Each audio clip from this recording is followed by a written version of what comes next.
Alright, I bought a PS5 and it just got here. I'm getting very, very tired of people who ship things, no bubble wrap, just in a box, freaking missing screws, both covers torn off because, oh my god, look at that fan, bro. This is what it does.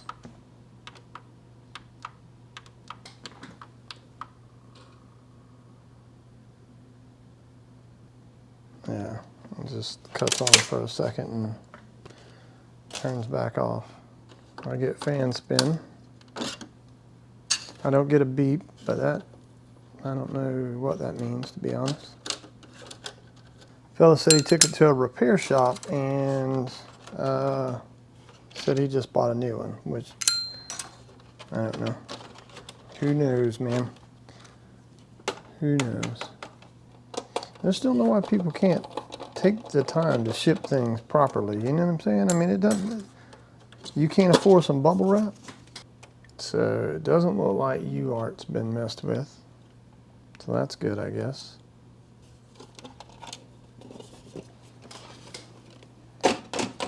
Hopefully that's the correct disk drive. So I paid $125 for it. I don't know whether that's good or bad.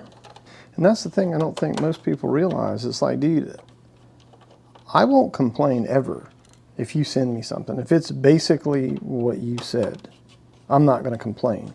But if you ship it to me in a way to where the device is not protected and could get even damaged more, then I'm going to get mad. You know? That's the thing that annoys me. And I don't generally leave. I've only left one negative feedback, and that was a graphics card that they sent to me in bubble wrap and a bag. It's like, dude, what's wrong with you? Why would you send something like that in bubble wrap in a bag? That's just nuts. Okay, so everything looks okay. I don't see any soldering. So I know we got our standby voltages because it attempted to power on.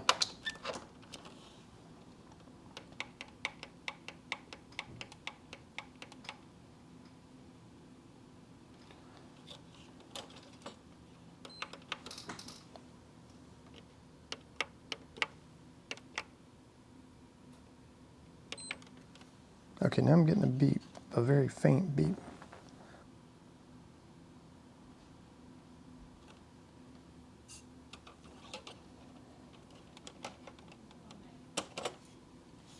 Man, this is a EDM 10 or 010.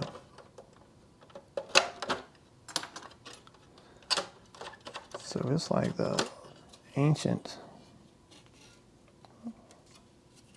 Yeah, the board looks good, man. It's untouched.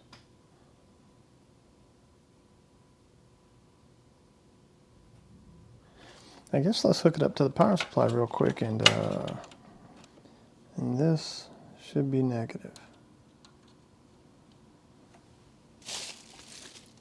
Let's turn on the power supply.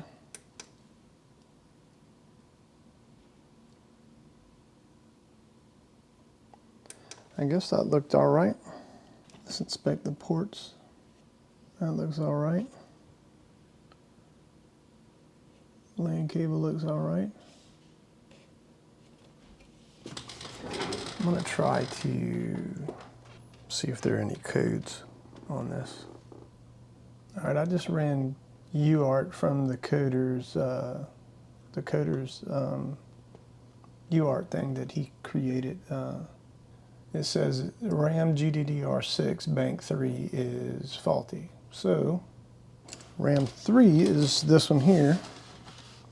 So let's see what type of RAM this is first and foremost.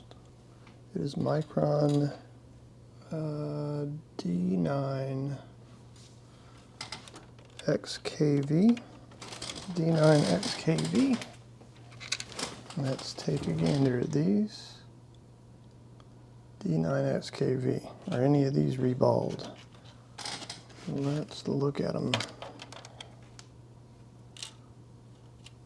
No.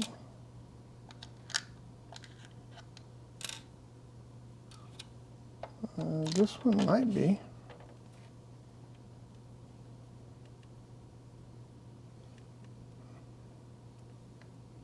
Is this D9XKB? Yeah, this is D9XKB, but I don't know if this is reballed or not. I can't tell. It looks like it. I could try soldering that on there and see if that fixes the issue. So let's take put some heat into the board. I'm using 430 with 80% airflow.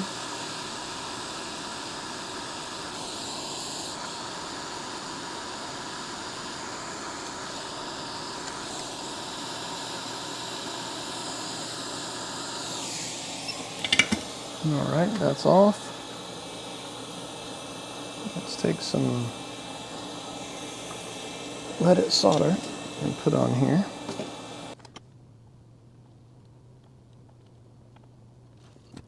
Let's take some wick.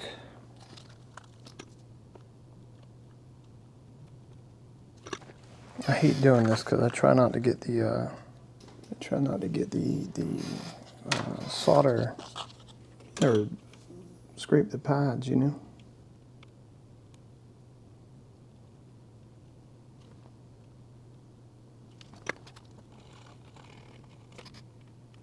I got a couple that I need. So let's put some more flux down.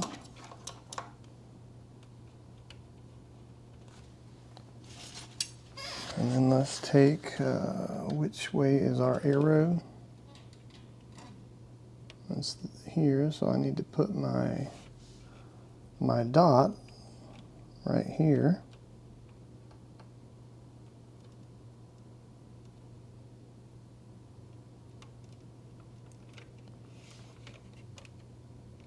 Yeah, I think that's good. So we'll go ahead and cut the temp down to 380. What did I do with that other? Oh, here it is right here. Let's take a gander at the bottom of this. It might have just had a cold solder joint or something. It might be a good IC. I'll just have to ohm it out and see. Oh, snap, I messed it up. And we'll try to see if it'll slide into place.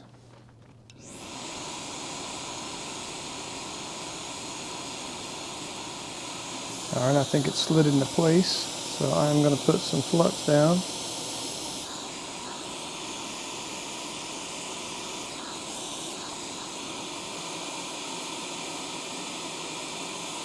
All right. Gave it a little nudge. So let's not touch that too soon. Hopefully that was reballed. It looked reballed, but it's hard to tell. All right, I am pretty confident, man. I still think this thing has other issues, but it looks like I'm at least the only one who's ever soldered on it. So let's go ahead and plug this in.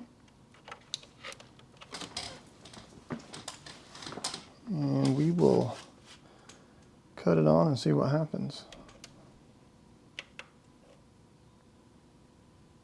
Yeah, it still went off. All right, let's read the codes. Let's go ahead and yeah, all right, so let's clear the codes.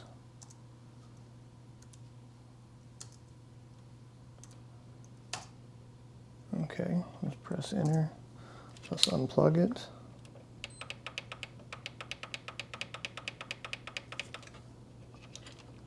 Plug it back in. All right, let's read the code.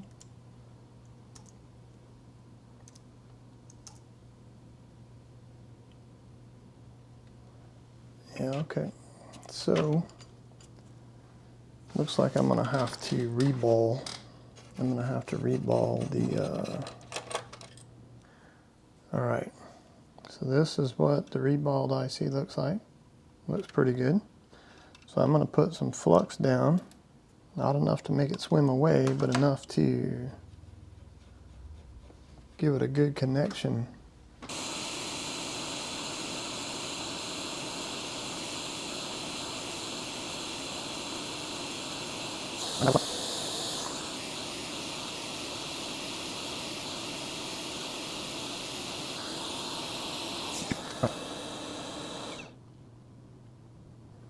Now we know that we have a properly reballed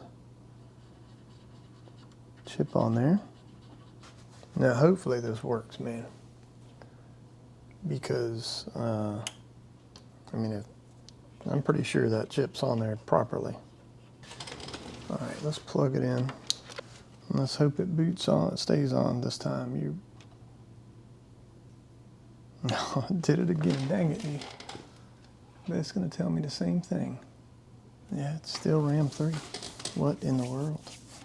So this is the image of GDDR6. And so essentially what we would do is we would take and we would check each pad in diode mode with red probe on ground and black probe on our data lanes. And so we would start here and we notice it's 0.3, and then we go here, we notice it's 0.3, 0.3, 0.3, right? We just follow that diagram. Well, the only difference I get when I check is this pad here. It's 0.263, and all the rest are 0.3. And this one is lower. I don't know if that's relevant or not, but this goes to the as far as I can tell, that pad goes to the CPU, and it doesn't go through any type of capacitor or resistor or anything like that. Like if you look at the pad, let's just take one of the other pads that is a data line. You can tell it runs from here. So like this one, it runs down. Where are we at? It runs down, and then it comes down, and it comes to a via underneath the CPU. So I don't know. I don't know what else. I don't know what else it can be. I've reballed one more RAM. This would be the third one I'm trying. And I'm going to attempt to install that onto the board and see if maybe it'll work this time. I did check, I didn't record it, but I was getting my 1.35 volts here, or not here. Where was it? Maybe it was, I can't remember. But anyhow, on this cap right here, you can watch your 1.35 volt pop up when the console starts to boot, and then it goes back down. I'm getting my 0.9 on my vCore, so I know that that voltage is being created. It just seems odd that I'm having this issue with RAM 3. The first one I put on, okay, maybe it wasn't reballed. The second one I reballed and put it on, and nothing. This will be the third one. If I do it this time and it doesn't work, then I don't know what to do unless this isn't slot 3, but I'm pretty sure there's 1, 2, 3, 4, 5, 6, 7, 8. I've never seen it explained as being any other way. But yeah, so I'm gonna put this on and hopefully it'll be good. So I'm not gonna show you guys me putting it on. You've already seen me put it on. I'm just gonna put some flux down and get it in place and heat it up and watch it sit down, you know? That's what I'm gonna do. All right, we're gonna give it a try. I'm not hopeful. I am not hopeful. I think there's something more wrong with this thing, but we'll give it a try and see if it stays on for a little bit. No, it did not. All right, I want to show y'all something. So I want you to notice the RAM ICs.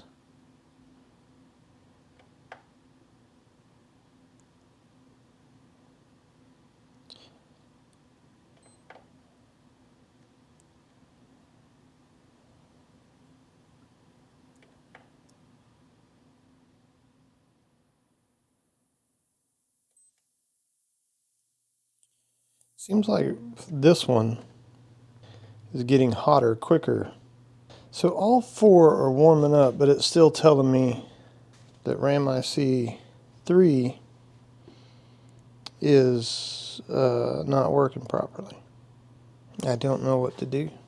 I don't know what the problem could be.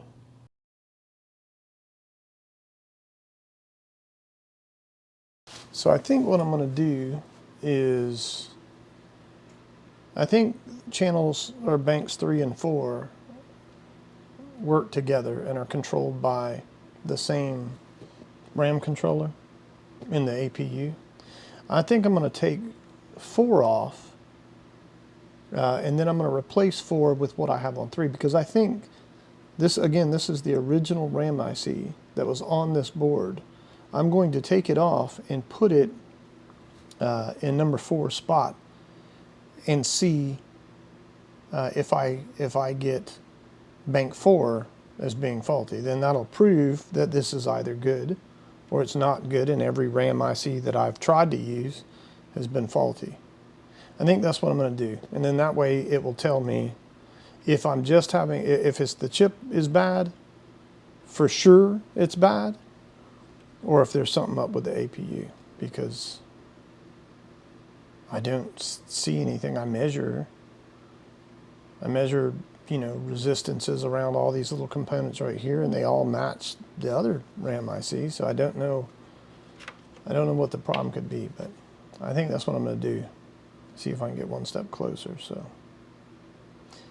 let me do that, and then I'll be back and we'll see what it looks like. All right, so let's go to desktop and let's check our codes.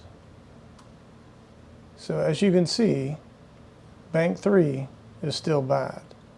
And if we switch back over to overhead, you can see that I have taken bank 3's RAM off and I put it on bank 4. This was bank 4. So the RAM is not faulty. So then that begs the question of what is faulty. If it's not the RAM, what else could it be, bro? Because if channel 3 and channel 4 work together, that means they're being controlled probably by the memory controller located here. Or I guess, you know, they say it's on the outer edge of the chip or whatever. And it looks like, yeah, I don't know. I don't know enough about how it works to say, yeah, the APU needs to be reballed, or, and I've checked underneath the chip and looked for like liquid metal and that sort of thing, and I didn't see any liquid metal that had spilled out. So yeah, I don't know. All right, so I reached out for help on RVNR's Discord, and he answered my question. He provided a diagram of GDDR6 VRAM, and so it's very similar to, if not identical to, the GDDR6 VRAM pinout that I got off of Northwest Repair. But essentially, earlier in the video, we were checking. I was telling you that I checked these pins, and if you notice, this data line is reading 0.3. This data line is reading 0.3, 0.3, 0.3. Then you skip to 0.3, 0.3. You get the gist, right? And this one was the one we were having issues with right here. Earlier it was reading like 0.26. Now it is reading basically nothing. It's essentially a short. So I think the problem with this console has manifested itself finally. I think it was partially shorted, or it was not functioning correctly within the APU. And after I've heated it up and cooled it down and heated it up and, you know, putting RAM or testing the RAM, I think that it is finally showing itself to be shorted. And there's nothing I can do about that, dude. There's nothing I can do about a shorted data line. It's game over at that point. That means that the APU is faulty inside. So, yeah. And I don't have solder anywhere I'm not supposed to have solder. I mean, I've gotten pretty decent at replacing RAM on various things. So what I'm going to do is I'm going to go ahead and put the original RAM. This used to be the RAM that was on RAM 4. This was slot or bank 4. I'm going to go ahead and put it on in place of bank 3. I know it's not going to work. And then I will just sell this console and say, hey, look, this is what's wrong with it. This is what I've done to it. And if you need it for the RAM, the South Bridge, the HDMI encoder, etc., then this is a console for you. So, or the power supply. It's got a lot of good components on it, just the APU is faulty. So that is what I'm going to do. And yeah, so I think that's it for this one. It's not fixable. Anyhow, appreciate it, and y'all be good.